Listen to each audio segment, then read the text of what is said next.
ప్రతినిధి శ్రీకాంత్ మనకి అందుబాటులో ఉన్నారు. ప్రధానంగా మరోసారి వివాదాస్పదమైంది కరీంనగర్ బల్దియా తీరు. గతంలో అద్దె వాహనాల స్కామ్లో అధికారులు చేతువాటం చూపించారు. ఇప్పుడు తాజాగా హౌస్ ట్యాక్స్ విషయంలో కూడా బహిర్గతమైంది అధికారుల తీరు.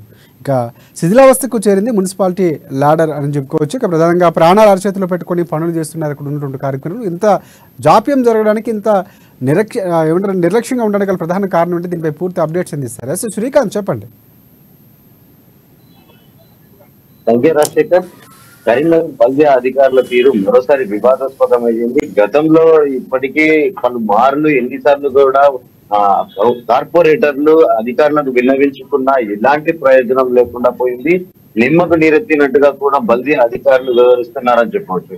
గతంలో మున్సిపల్ అద్దె విషయంలో, అంటే ఏదైతే వాహనాలు ఉంటాయో వాహనాలకు సంబంధించి అద్దెల విషయంలో కూడా తప్పుడు ధ్రువపత్రాలతో సమర్పించి అధికారులు ఒక పెద్ద స్కామ్ అయితే బయటపడింది. అంతేకాకుండా ఒక అధికార పార్టీకి చెందిన కార్పొరేటర్ కూడా అధికార పార్టీకి మేయర్ అంటే మున్సిపల్ సిబ్బంది చేతివాటాన్ని, అంటే ఏదైతే ఇంటి ట్యాక్స్ వసూలు విషయంలో పెద్ద ఎత్తున కూడా స్కామ్ జరిగిందని చెప్పేసి ఇటీవలే తాను ఒక బహిరంగంగా ఒక ఆధారాలతో సహా ప్రెస్ మీట్ పెట్టి మీడియా ముందుకు వివరించడం జరిగింది. అంతేకాకుండా గతంలో వాళ్ళు మార్లు మున్సిపల్ కార్పొరేషన్ సిబ్బంది తీరును ఎన్నిసార్లు విన్నవించినా కూడా ఎవరు పట్టించుకోవట్లేదు.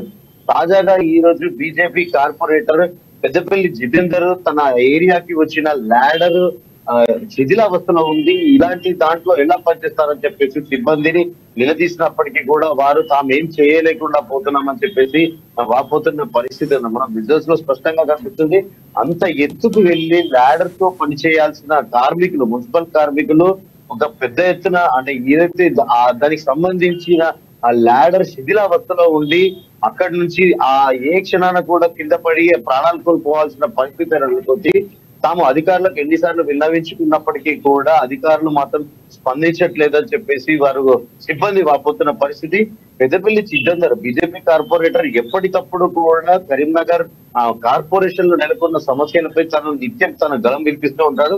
ఇటీవలే కరీంనగర్ లో దోమల బిడద, అంటే ఫాగింగ్ ఎక్కడ కూడా ఫాగింగ్ చేయట్లేదు, దీని వల్ల సీజనల్ వ్యాధులు కూడా వ్యాపిస్తున్నాయని చెప్పేసి ఒక ఆరోపణ చేయడంతో తన డివిజన్ కు చెందిన కార్పొరేటర్ కు తన పరిధిలో ఒక వ్యక్తి తనకు తమ ఏరియాలో ఇప్పటికీ ముగ్గురికి డెంగీ వచ్చి ఇబ్బంది పడుతున్నాము, ఆసుపత్రిలో పాలవుతున్నామని విన్నవించుకోక తానే స్వయంగా రంగంలోకి దిగి తన డివిజన్ లో ఒక ఫాగింగ్ అయితే చేసిన పరిస్థితి. అంటే ఎంతకీ కూడా కరీంనగర్ బల్దియా అధికారులు మాత్రం ఎక్కడ కూడా అసలు స్పందించట్లేదని చెప్పేసి ఇక్కడ సమస్యలు, అంటే పారిశుద్ధ్య లోపం కూడా స్పష్టంగా కొట్టొచ్చినట్టు కనబడుతుంది.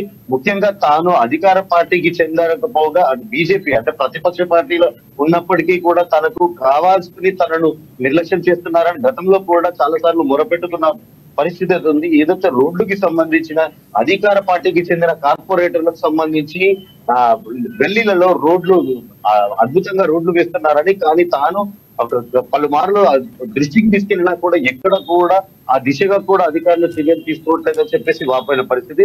తాజాగా ఈ రోజు దీనికి సంబంధించిన ల్యాడర్ కు సంబంధించిన ఏదైతే అంశాన్ని తాను బహిర్గతం చేయడం అయితే ఒక మున్సిపల్ అంటే కార్పొరేషన్ అధికారుల తీరు ఏ రకంగా ఉందో కళ్ళ కట్టినట్టుగా కనబడుతుంది రాజశేఖర్.